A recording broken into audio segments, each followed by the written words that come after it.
大家好，欢迎收看扣码电竞。LPL 是在 S57开启引援大时代，开始几年的效果一般，但在顶级韩援适应 LPL 竞技节奏之后 ，LPL 开始展现出强大的统治力，接连在世界赛上夺冠。最近几年 LPL 引援数量大幅减少，但几乎每年 LPL 都还是会大手笔引进1至2个顶级选手。LCK 此前是公开了今年联赛将会引入工资帽制度的消息，和传统体育的联赛差不多的制度，限制一支战队斥巨资组建豪华顶配队伍，同时也限制选手的身价工资。LCK 方面面临的困难就是俱乐部运营资金这块没有那么充足，引入工资帽也能照顾到一些俱乐部。对于顶级豪门不缺钱的俱乐部来说，这个制度肯定是不利的。但 LCK 那边还公布了特殊制度，就是拿下3次冠军以上，或者在同一支战队效力3年以上的选手，工资只有一部分会进入到工资帽限制中。这一项也被称之为 Faker 条款。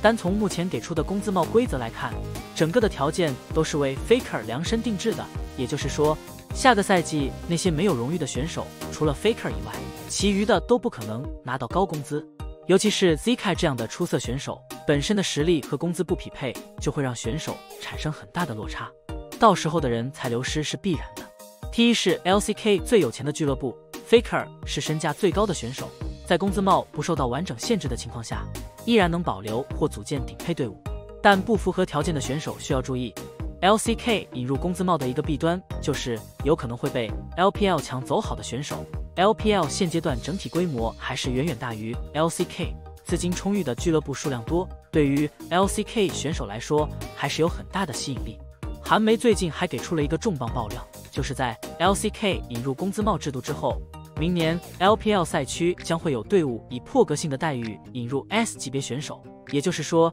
在今年赛季还没有结束的时候 ，LPL 已经有想要引援的计划了，这一点让观众们感到非常意外。在这个爆料下面，有很多韩国网友已经开始猜测引援的队伍和引援的选手是谁了。高亮评论是认为 WBG 将会引援 Canyon， 还有认为 BLG 引援 Zika， 之前在 BLG 效力过 ，BLG 再重新引入 Zika 的话，估计就能击败 JDG 了。这个消息一出，也有很多 LPL 观众在猜测 ，LPL 能有大手笔引入 S 级别韩援能力的队伍，说实话并不多。首先得是足够有钱。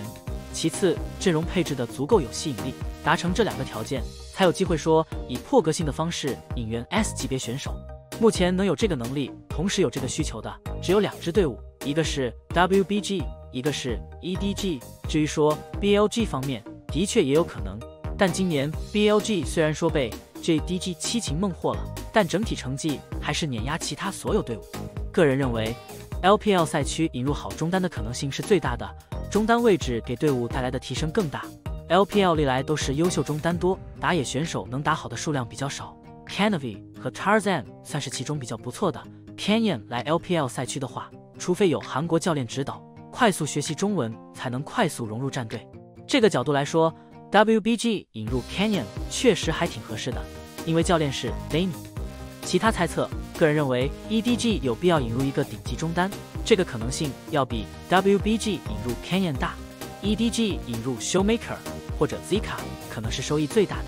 EDG 本身就是一支很有钱的俱乐部，而且对韩国中单的喜爱程度极高。去年年底失去 Scout 实际上是一个意外 ，EDG 以为自己能稳吃 Scout， 但结果是失算了。没有 Scout 之后，备选方案才是引入了 Fofo。Fofo 虽然水平很高，但没有达到夺冠拼图的那个水准。今年 EDG 的目标是晋级世界赛，想要夺冠难度很大。等今年年底赛季结束后 ，EDG 必然会有新的动作 ，Showmaker 和 Zika 就是可能性最高的。下个赛季那些荣誉并不是很多，但是实力非常强劲的选手很有可能会选择离开 LCK 赛区，毕竟无论是欧美赛区还是 LPL 赛区，给出的工资价格都是非常高的，而且他们也都拿到了或多或少的荣誉，在之后的职业生涯里。唯一的目标应该就是赚钱了。之前一批职业选手回归 LCK 赛区，也是因为 LCK 的工资涨幅非常快，2年的时间里涨了超过70%。这样一搞的话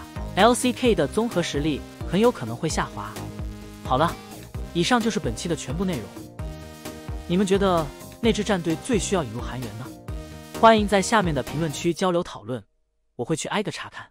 感谢老爷收看，欢迎点击订阅，我们下期再见。